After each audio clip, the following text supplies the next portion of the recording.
Clear हो गया है, अभी नॉर्मलसी रिस्टोर हो गया है। हमारी वहाँ डिस्ट्रिक्ट एडमिनिस्ट्रेशन, एमपी, एमएलए सब लोग काम में है। दूसरा डिपार्टमेंट से लाइजनिंग कर रहा है, यहाँ irrigation department, disaster management department, आज पुलिस कंट्रोल रूम से भी वहाँ मॉनिटरिंग हो रहा है। बाकी जो जो करना चाहिए हम लोग करेगा, कर रहा है, बाकी भी हम लोग करेगा। वहाँ एक कैजुअलिटी हुआ है, टी गार्डन का एक छोटा बच्चा, उनका अलीपुरद्वार में फांसी मारा, जया ओराव, 4 साल की एक छोटा बच्चा, उसको हम लोग दुखद घटना, और हम लोग कॉम्पेंसेशन फैमिली को दे रहा है।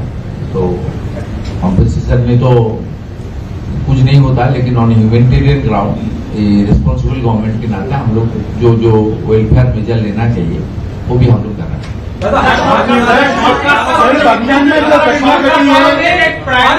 कट मनी था, तो क्या लगता है तृणमूल सरकार में तो हर चीज में ज्यादा कट मनी? मैं इन्वेस्टिगेशन करूंगा, लेकिन देखिए एक बार ये तो शुरू हुआ है, मौसम में पहले ही हुआ है, इसमें शुरू से ही ये सब तो हो रहा है। पहले तो प्राथमिकता है नॉर्मल से, उसका बाद जो इंजीनियरिंग सेल है, जो इंजीनियर हुआ डेप्यूट हुआ है, उसका डिजाइन कैसे हुआ, एजेंसी, वो एजेंसी को ही करना पड़ेगा। उसका साथ तो सरकार का एग्रीमेंट भी है, उसको ही रिपेयर करना पड़ेगा। बाकी तो मेजर लेने के लिए हम लोग का पास वक्त है। अभी वो लाइन को, रोड को रिस्टोरेशन करना ही हम लोग का प्राथमिकता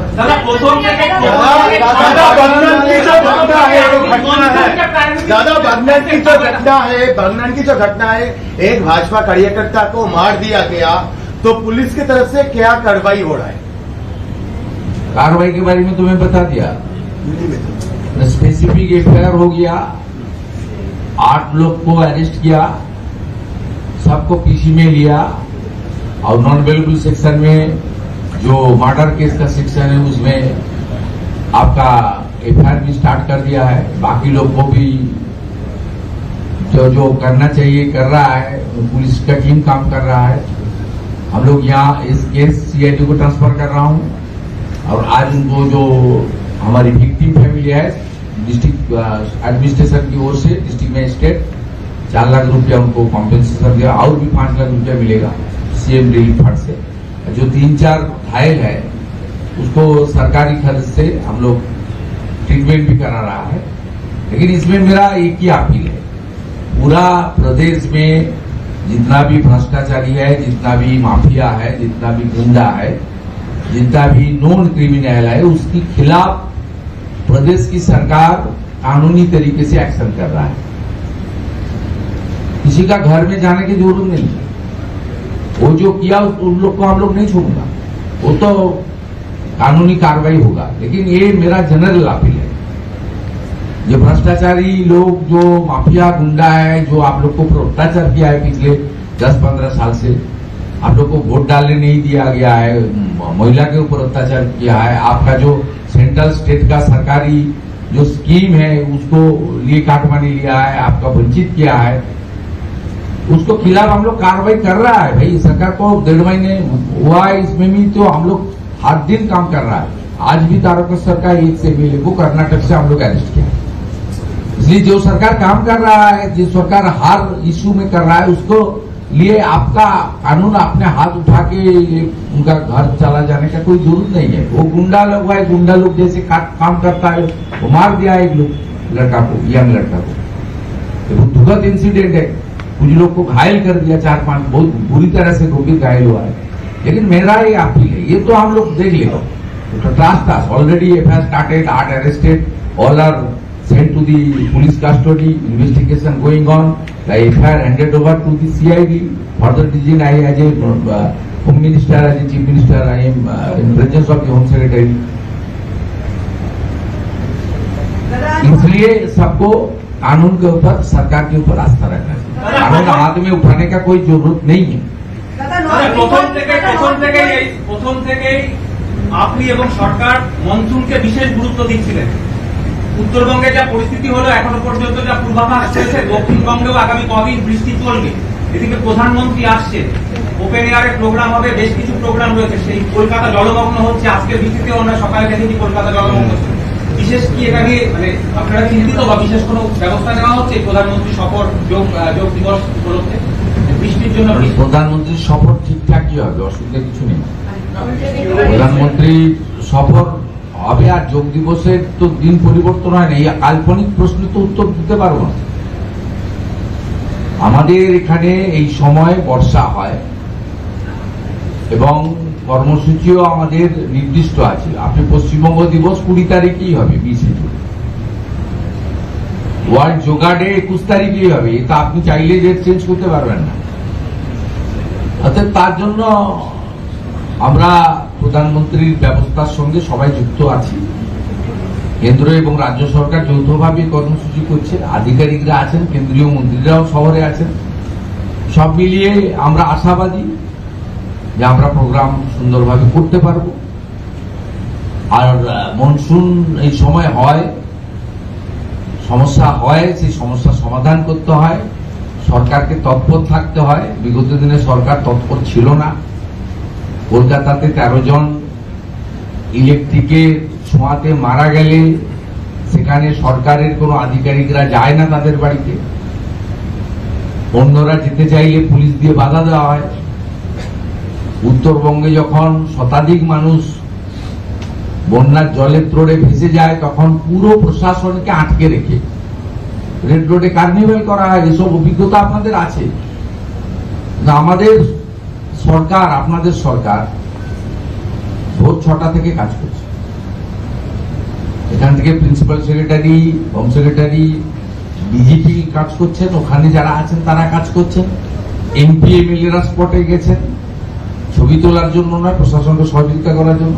দ্রুত পিডব্লিউডি মেটেরিয়াল প্রকিউর করেছি যাতে কাজ শুরু করে দেওয়া যায়, এবং দ্রুত আপনাদের সামনে এসে কি কি ঘটেছে, কি ব্যবস্থা নেওয়া হয়েছে এটাও বলেছি, এবং উপর থেকে না করে নিচে এসে প্রেস করেছি যাতে 5টা প্রশ্ন করতে পারেন, উত্তর দিতে পারেন।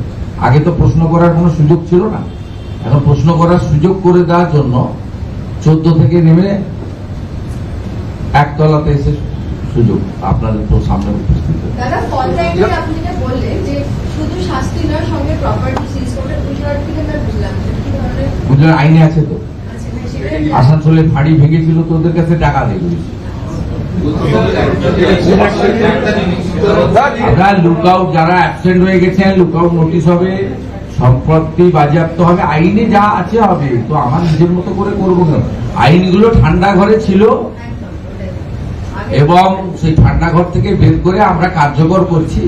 আরো কড়া আইন হোম ডিপার্টমেন্ট আনতে চলেছে পশ্চিমবঙ্গ বিধানসভার এই বাজেট অধিবেশনে। আরো কড়া আইন আনতে চলেছে, যে আইনের ফলে এখানে এই ধরনের কাজ করতে 4 বার ভাববে। ওই বীর বিপ্লবীরা এখন ফলতার ছেড়ে পালিয়েছে, নেই কেন, ওটা ফাঁকা যায়। যেখানেই থাকুন একটাকেও ছাড়া হবে না, পরিষ্কার হবে। অল্প বৃষ্টিতে কলকাতায় জল দেখা, আদিগঙ্গা নিয়ে কোনো বিশেষ পরিকল্পনা রয়েছে? আদিগঙ্গা নিয়ে পরিকল্পনা যেটা হবে নিশ্চয়ই হবে, সবে সরকার হয়েছে, পরিকল্পনার মধ্যে সবকিছুই আছে।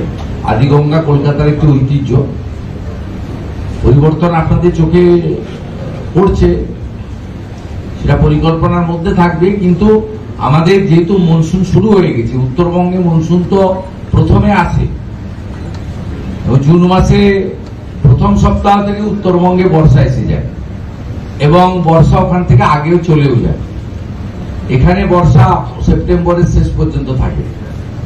স্বাভাবিকভাবে এখন সরকারের প্রায়োরিটি থাকবে যাতে মানুষ ক্ষতিগ্রস্ত না হয়, এবং প্রকৃতি সর্বশক্তিমান মেনে যত তাড়াতাড়ি এই ধরনের ওয়াটার লগিং বা ল্যান্ডস্লাইডের ক্ষেত্রে রিলিফ দেওয়া যায়, আর মানুষকে আগাম সতর্ক করে সরকারি ব্যবস্থা রেখে যাতে ক্যাজুয়ালিটি একদম শূন্যতে নামিয়ে দেওয়া যায়। তারপরেও কিছু ঘটলে চিকিৎসার দায়িত্ব, চিকিৎসার ব্যবস্থা করা, উদ্ধারের ব্যবস্থা করা, এবং আরো যেমন আজকে একটি হাসি মারার ঘটেছে, এইরকম ঘটনা ঘটলে পরিবারের পাশে সরকারের মানবিক দৃষ্টিভঙ্গি নিয়ে এবং দায়িত্ব কর্তব্যবোধ থেকে দাঁড়ানো। এটাই আমরা করতে পারি, আমরা এটা করবো। এটা শর্ট টার্ম মেজার, কিন্তু লং টার্মে তো যে প্রশ্ন করেছেন আমাদের পরিকল্পনার মধ্যে আছে। পশ্চিমবঙ্গে বিজেপি সরকারের প্রথম সবচেয়ে বড় দীর্ঘদিন তো পশ্চিমবঙ্গে বিজেপি সরকারের সবচেয়ে বড় আউটরিচ প্রোগ্রাম ছিল জনকল্যাণ শিবির। এই জনকল্যাণ শিবিরটা এই মুহূর্তে শেষ হয়েছে। সেই শিবিরের পুরো সম্পূর্ণ তথ্য কি আপনারা এই মুহূর্তে দিতে পারবেন? হ্যাঁ, দিতে পারি।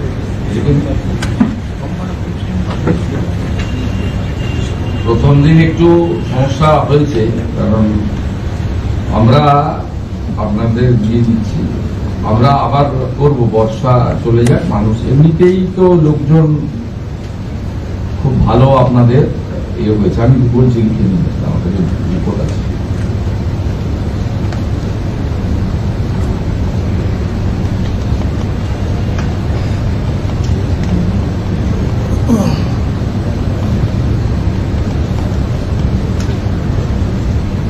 টোটাল ক্যাম্প হয়েছে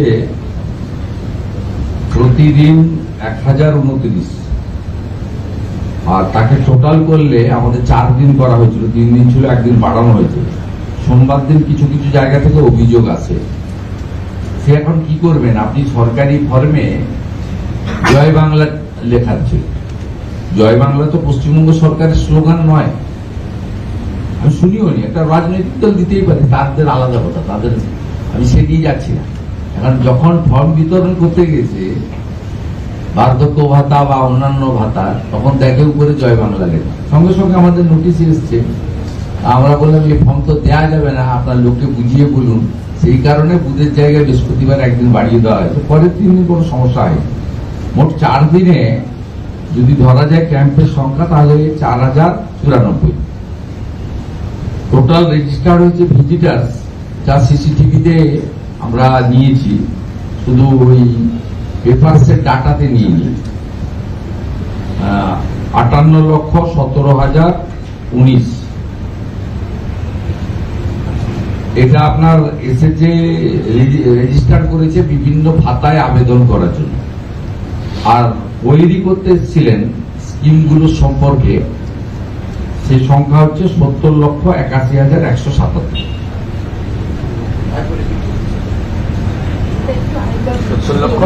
প্রতিদিনের ক্যাম্প 1029, টোটাল 4094।